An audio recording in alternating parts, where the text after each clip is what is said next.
Welcome to The Vinyl Guide, the podcast for record collectors and music nerds. Here's your host, the biggest record nerd of them all, Nate Goyer. Well, hello everyone, it's Nate.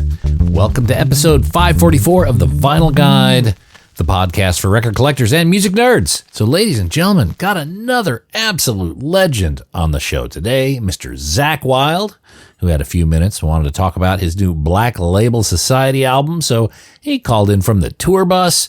We talked all about the new record, as well as caught up with all sorts of other things going on in his life. We talked about Ozzy's final show, of course, the 17 days that followed before Ozzy's passing. We talked about Dimebag's unfinished riffs that are looking to be assembled in a new Pantera record. We talk about the making of Black Label Society's crushing new album, Engines of Demolition. Man, that is a fucking cracker of an album. It's available now on streaming, so you can just dial it up right now. And while you do that, you could march down to your local record shop and grab a copy on vinyl. There's a bunch of killer design, splatters and swirls and all that kind of stuff. So grab your favorite copy of Engines of Demolition, take it home and play it loud. And real quick, before we get into the conversation with Zakk, quick shout out to all our Patreon supporters at patreon.com/vinylguide. You may notice I'm not doing sponsorships anymore, no more commercials. So if you want to show your love for this podcast, and we certainly hope you do, that's where you go, patreon.com/vinylguide. And that be that. All right, ladies and gentlemen, grab yourself a nice stiff cup of coffee and let's talk to Zakk Wylde, all about the new Black Label Society album and more. Oh. Father Nate, what are you doing, brother? What up, G, you handsome bastard? I can't help it. What are you doing, man? Cheers to you, man. Is that the Valhalla coffee? You know it. The Odin Force, baby. Every day. How many of those you drink a day? Who knows? Maybe about 14 pots. Very I good. just keep going till my legs go numb. Yeah, I can't feel my legs. Your body shakes you to sleep. It's like being rocked. Yes, without a doubt. Very good. Well, Zakk, I do appreciate you taking the time, mate. The new BLS album, Engines of Demolition, is a fucking crusher, man. Well done to you and the team. I appreciate it, man. All good. Thank you, my brother. All good. Really, really swings. I definitely want to talk about that. If you don't mind, I do want to talk to you about the final show, the Ozzy Back to the Beginning. That show was in production, I think, for quite some time. When did you know? What was the phone call that you had that show was coming up? Well, no, I knew we were, it was a while ahead of time, obviously, but, with obviously playing with the boss and then, with Pantera Celebration. So the guys got invited out. So yeah, it was an amazing day. Running into so many people that you've known over the years. So it was just, and everybody was there. It was great. Yeah, yeah. Now, had you spent a lot of time with Tony Iommi in the past? No, not that old, but every time I've seen him, I mean, like he's a mythical hero of mine. So, him, Jimmy Page and Ritchie Blackmore, all these guys. So, they're like, you can't believe that they actually exist. You know what I mean? So, yeah, but every time I've seen him, it's always been great. He's always been amazing to me and everything like that. He's definitely one of my heroes, for sure. Yeah, must have been an amazing day. We watched with awe from Australia. Now, out of the set that you played that day, were there other songs that you rehearsed? Maybe ones that weren't able to make the cut on the final day. Yeah, we were gonna do No More Tears. Oz was like, if I'm up for it, if I could do it, we'll do No More Tears. So yeah, we did it in rehearsals, and but like that day, Oz, I looked over at me. He goes, "No, Zakk, let's just do Mama, and then we'll end it with Crazy Train or whatever." But I was like, "No problem." I mean, it was Ozzy's call. If he felt he could do it, we'll do it. Yeah, there was 17 days between the final show and his moving to the next level. Yeah, it was like, because I was talking with Oz in between Back to the Beginning and before we passed away. So like we were, because we'd always text each other, sending silly memes or whatever goofy stuff. Or it's like, Zakk, have you seen this or whatever? Did you hear about this? I was like, oh my God, what the. So it'd be, we'd always text like that. But he was just like, Zakk, let's get together and do another record like when you were going through your Allman Brothers Skinner phase when we did No More Tears or whatever, it's like heavy but melodic or where I go, all right, Oswald, surely you must be kidding. And he was like, don't call me Shirley, and I'm not kidding. But he loves Leslie Nielsen as well. So I mean, but yeah, so that's where we were at. I just figured we'd be working on another record, and in between Oz doing his therapy and trying to get better, we'd end up. Mom would book these back to the beginning shows all over the world. Do the next one in Brazil, the next one in Japan, the next one in Chicago, the next one in Australia, the next one in New Zealand. Yeah, I mean, I'm just saying you could do them all around the world, because they're for charity and everything like that, and brings everybody together, and it give Oz something to shoot for once a year while he's getting better. But yeah, that's the way I viewed it. Okay. All right. I didn't see him passing away 17 days after the gig. Yeah. Yeah. So there was plans to do like a whole series of these around the world. That would have been No, cool. not that I figured maybe that might be in the cards, but no, there weren't plans for that. Okay. And how was it being a fly on the wall to the Black Sabbath rehearsals? You must have spent some time watching that come together, yeah? Well, no, I wasn't in rehearsals for that, but no, I saw them play, sound check the day before the gig. It's amazing. You know what I mean? So, and after we got done playing with Ozzy, because obviously I had my kilt on, my purple kilt to honor Sabbath. So we're walking. I got done playing with the boss, and I was walking past, and then I saw Axl on the thing. He was like, Zakk, what's up, man? I was like, Axl, what are you doing, buddy? You guys sounded great, when Guns played. And he was like, oh, man, it was great seeing you playing with Oz and the guys and whatever. And he just goes, so I ended up watching Ozzy, with Sabbath, with Axl, Mom, and my girlfriend, Barbara Ann. So, so it was great. So it was another pretty surreal moment, us watching Sabbath. Man, you got a lifetime of surreal moments. I mean, after all those years of working with Ozzy, what's the single weirdest thing you've ever witnessed that you're allowed to talk about? Um, well, probably us not drinking and everybody else was drinking. Mm-hmm. That Mm-hmm. was probably one of the surreal moments back in the day, and that was comedy. I remember, yeah, I think we got done playing the Budokan, or we had done one of the gigs, and me and Oz we were on our best behavior. We weren't drinking, and everybody else in the camp was just blasted beyond belief. We went out to dinner at Mr. Udo's restaurant. Mm-hmm. It was just, Japanese steakhouse. And I remember Mike, one of our lighting guy, walked right through a plate glass window. That was the front, you couldn't make it up. Thank the good Lord Mike didn't get hurt or anything like that. But yeah, everyone was just blasted beyond belief on sake and beer and everything. And it was hilarious. All this damage done, and me and Ozzy had nothing to do with it because we were the only sober guys there. Yeah, it's nice being sober, but then you got to be the responsible one.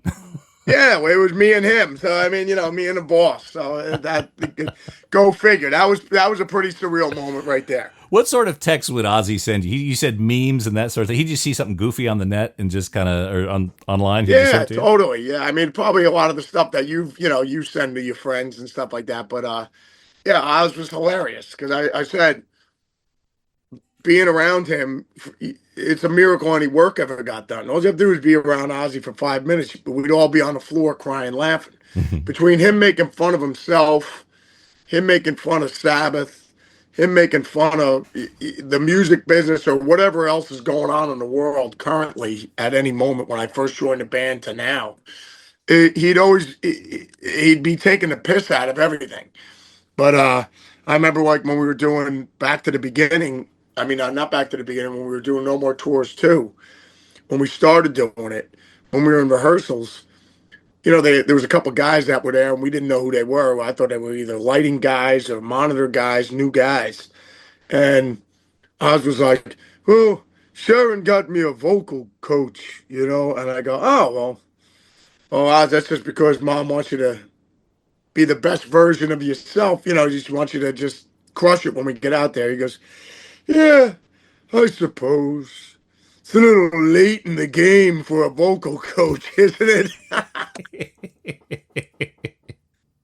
He's like, is it really going to help at this point? Oh my God, so funny, man. Oh, that's brilliant! What a great send off! What a great bookend to an amazing career, man. Yeah, I mean, let's be real. I mean, Freddie Mercury didn't even have that. You know what I mean? Oh, So, like, they had the big celebration for Freddie after he had passed away. You know, he wasn't there to, have all his old friends come up and see him and people that he didn't know. You know, like he was so excited about meeting Axl Rose. He was like, I can't believe I met Axl Rose. You know what I mean? So funny, man. oh, so It was hilarious. Ozzy was even giddy on the day. Yeah. Totally. Oh, But it was great. And so, seeing him happy was all that was what it was all about. so few people, I mean, legends and civilians alike, get to go out on their own terms. This is one of those rare occasions where everyone got to I celebrate with him. agree. I agree. Yeah, yeah. Couldn't ask for more, man. So, are there any tracks, Ozzy tracks in the vault, things that have been worked on that may see the light of day at some point? Not that I know of. Mm-hmm. No, I think pretty much everything's out there, unless there's, other stuff, maybe other Sabbath things or whatever. But I mean, the stuff that we did, I think, well, the majority of it's out there. It's already been put out. Mm-hmm. Okay, all right. Because I understand that there may be some Pantera riffs that are being worked on that may be molded into new songs. Did I have my information correct there? Yeah, I mean, because people ask, they're like, "Oh, is Pantera? You guys going to make a rap?" I go, "No, it would just be." It's like if Jimi Hendrix had like these songs that he recorded on an acoustic, just unfinished songs, or if it was he recorded the idea like Purple Haze and Wind Cries Mary and Little Wing, and let's say Manic Depression or something, and Eric Clapton was going to finish them.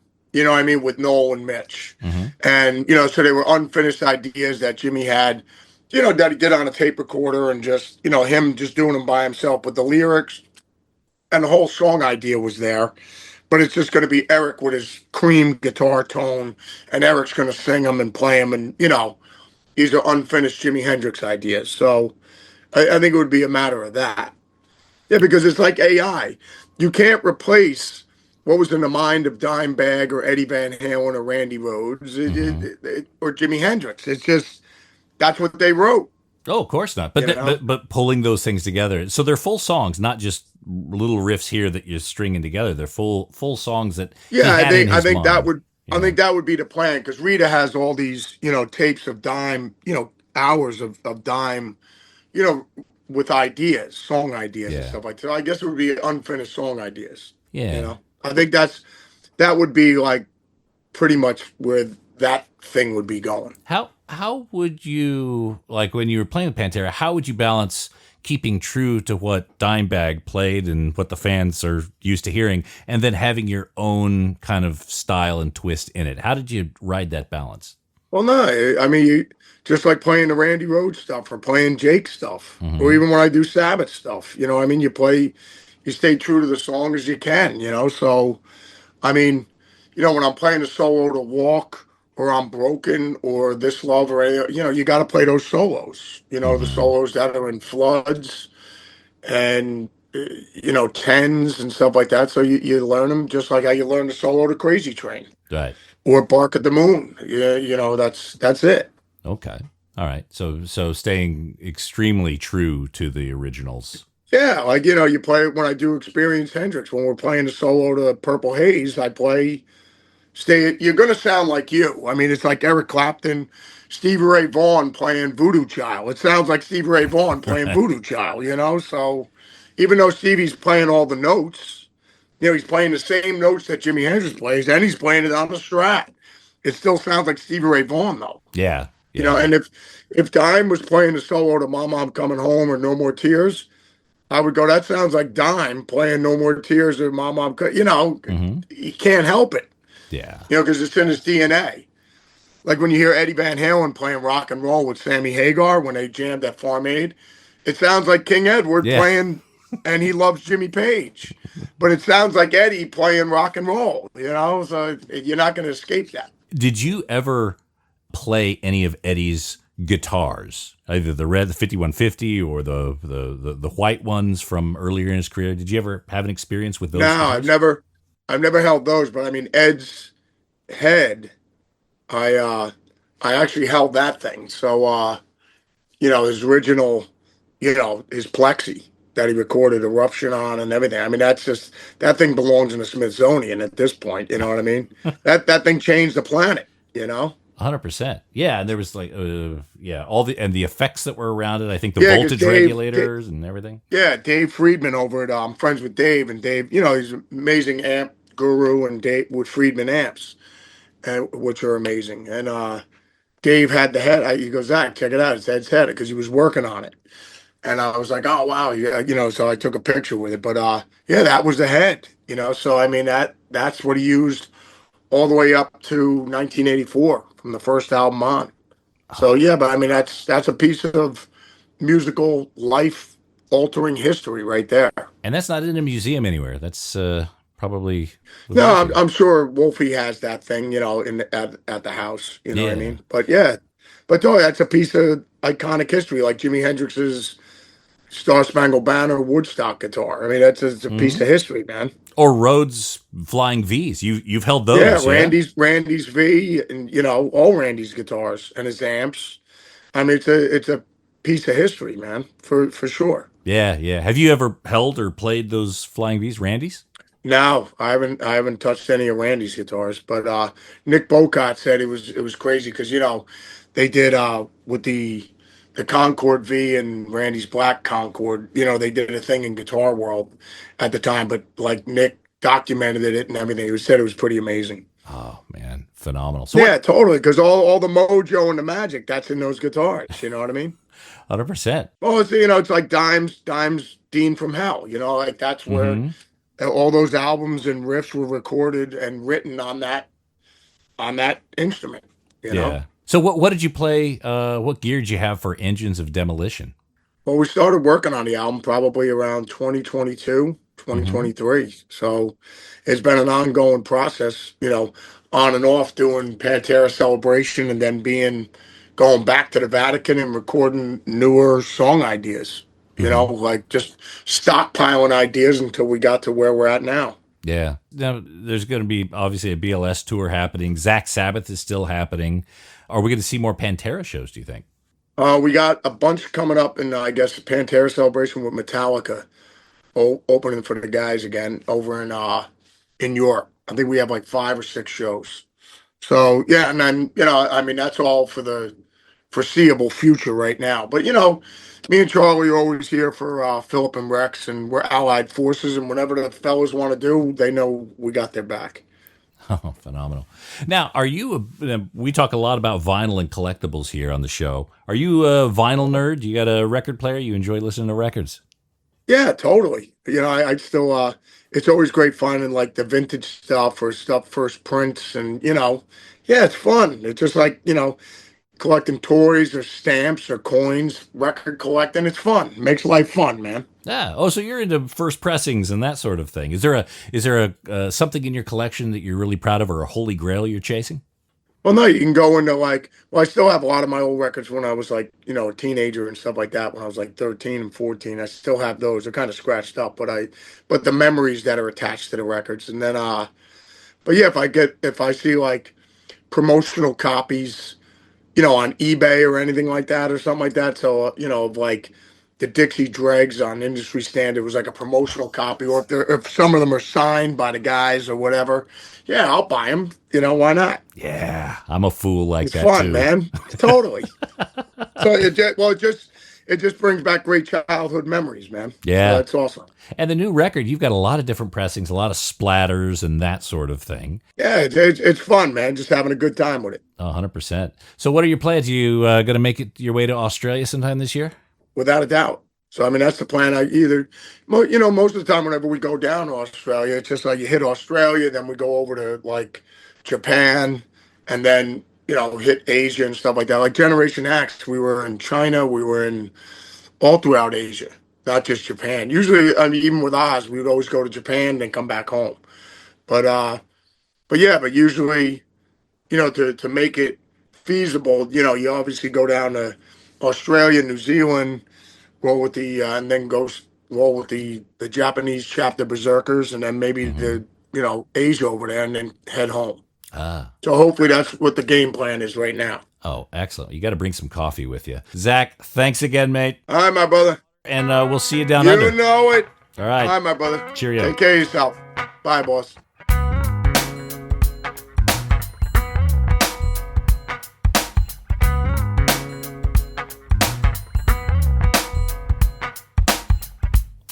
Absolute legend. Funny dude. Lovely man. Can't wait to see him down here in Australia. Again, Engines of Demolition. It's a killer album. Check it out on streaming. You could listen to the whole thing right now if you want. And I'm pretty sure you're probably going to want to grab the vinyl next time you see it.